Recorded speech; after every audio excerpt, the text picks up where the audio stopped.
നമ്മുടെ നാട്ടിലുള്ള അമ്മമാർ, അച്ഛന്മാർ, പെങ്ങന്മാർ, അല്ലെങ്കിൽ ഭാര്യമാർ, അല്ലെങ്കിൽ കുട്ടികൾ, അവരൊക്കെ പാനിക്കാക്കാണ്ടിരിക്കുക. അങ്ങനെ ഒന്നും ഈ ഗൾഫിലില്ല. ഈ സമയത്ത് ആവശ്യമില്ലാത്ത ഗോസിപ്പ്, ആവശ്യമില്ലാത്ത AI സൃഷ്ടി, റൂമേഴ്സ് ഇവിടെ ഇങ്ങനെ ടെലികാസ്റ്റും ചെയ്യുന്നുണ്ട് കുറേ ആൾക്കാർ. എന്നോട് ഒരുപാട് ആളുകൾ വിളിക്കുകയും മെസ്സേജ് അയക്കുകയും പല മീഡിയ ദൃശ്യമാധ്യമ സുഹൃത്തുക്കളൊക്കെ വിളിക്കുകയൊക്കെ ചെയ്യുന്നുണ്ട്. എനിക്ക് പറയാനുള്ളത്, GCC രാജ്യമെന്ന് പറയുന്നത് നമ്മൾക്ക് അന്നം തരുന്ന രാജ്യമാണ്. ഈ രാജ്യത്തിന് ഒന്നും സംഭവിക്കരുതേ എന്ന് എല്ലാ മതവിഭാഗങ്ങളിൽപ്പെട്ടവരും പ്രാർത്ഥിക്കണം. ഏകനായ സൃഷ്ടാവായ ദൈവം, ആ ദൈവത്തിലേക്കാണ് പ്രാർത്ഥന നമ്മളുടെ കടമയാണ്. ഈ രാജ്യങ്ങൾക്ക് വേണ്ടി, ഈ രാജ്യത്തിലെ ഭരണാധികാരികൾക്ക് വേണ്ടി. പിന്നൊരു കാര്യം, ഈ രാജ്യത്തിന് എന്ത് സംഭവിച്ചാലും അതിനെ പ്രതിരോധിക്കേണ്ട കഴിവും പ്രാപ്തിയും തൻ്റെ ഇടവും ബുദ്ധിയും സമ്പത്തുമുള്ള GCCയിലെ ഭരണാധികാരികളാണ്, ഗവൺമെൻറ്റാണ്. അത് അതിൻ്റേതായ രീതിയിലും രൂപത്തിലും ഭാവത്തിലും അവരത് നിർവഹിക്കുന്നുണ്ട്.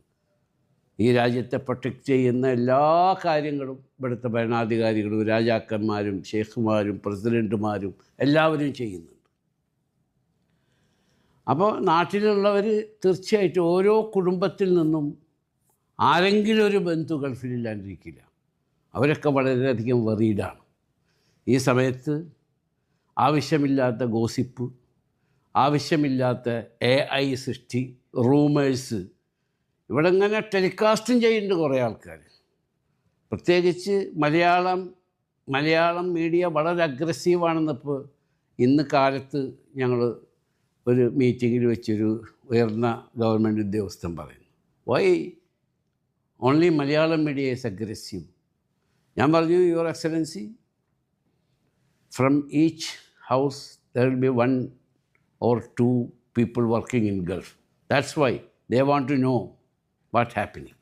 അപ്പോൾ സത്യസന്ധമായ ഒരു റിപ്പോർട്ട് ചെയ്യുക. ഇവിടുത്തെ ഗവൺമെൻറ്, ഈ GCCയിലെ ഗവൺമെൻറ് വളരെ ശക്തമായി അത് നിരീക്ഷിക്കുന്നുണ്ട്.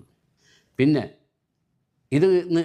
ഇത് കുറച്ച് നാൾ നീണ്ടുപോയാൽ സാധനം എന്തായിരിക്കും, അതിനെപ്പറ്റിയൊന്നും ആരും വറി ചെയ്യണ്ട. അതിനൊക്കെ ഇവിടുത്തെ ഭരണാധികാരികൾ അതിൻ്റേതായ എല്ലാ പ്രിക്കോഷനും എടുത്തിട്ടുണ്ട്.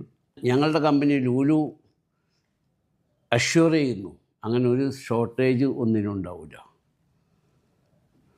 ഈ പരിശുദ്ധ റമദാനാണ്, മീറ്റിനൊരു ഷോർട്ടേജ് ഇല്ല, വെജിറ്റബിൾസിന് ഷോർട്ടേജ് ഇല്ല, മറ്റൊരു ഫുഡ് സ്റ്റെപ്പുകൾക്കും ഒരു ഷോർട്ടേജ് ഈ GCCയിലില്ല. എല്ലാ ബിസിനസ്സുകാരുടെയും ഇതേ രീതിയാണ് അവർ നമ്മളൊക്കെ സ്റ്റോക്ക് ചെയ്തിട്ടുണ്ട്. ഇത് ഞാൻ പറയാൻ കാരണം, ഒരുപാട് ആവശ്യമില്ലാത്ത ന്യൂസുകൾ വാട്സപ്പിലും അതുപോലെ സോഷ്യൽ മീഡിയയിലും അതുപോലെയുള്ള മീഡിയകളിലൊക്കെ വരുന്നുണ്ട്.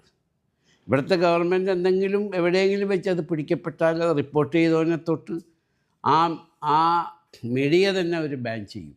Because they are very strong. അതാണ് ഇപ്പോൾ അവരതിന് ചിന്തിച്ചുകൊണ്ടിരിക്കുകയാണ്. ഇന്നത്തെ ഞാൻ സംസാരത്തിൻ്റെ അടിസ്ഥാനത്തിലാണ് പറയുന്നത്.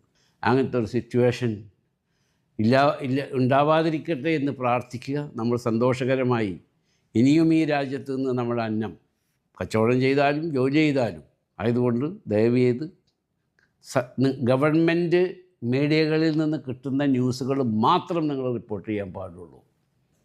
അതിന് ശേഷം വരുന്ന കോൺസിക്വൻസസ് നിങ്ങൾ മാത്രമായിരിക്കും. നമ്മളൊരു ബുദ്ധിമുട്ടിൻ്റെ നിഴലിലാണ്.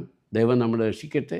അതിനെ പ്രതിരോധിക്കാനുള്ള ശക്തിയുള്ള ഭരണാധികാരികൾ, ദീർഘദൃഷ്ടിയുള്ള ഭരണാധികാരികൾ, കാരുണ്യവാന്മാരായ ഭരണാധികാരികൾ, ഈ രാജ്യത്തുള്ളവരെയും പുറത്തുനിന്ന് വന്നവരെയും ഒരുമിച്ച് കൂട്ടിപ്പിടിച്ച് കൊണ്ടുപോകുന്ന ഭരണാധികാരികളാണ്. നിങ്ങൾ വിഷമിക്കാതിരിക്കുക. ദൈവം അള്ളാഹു നമുക്കെല്ലാവർക്കും നല്ലത് വരുത്തട്ടെ.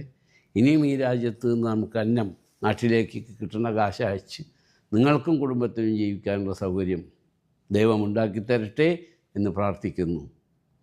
എല്ലാവർക്കും റമദാൻ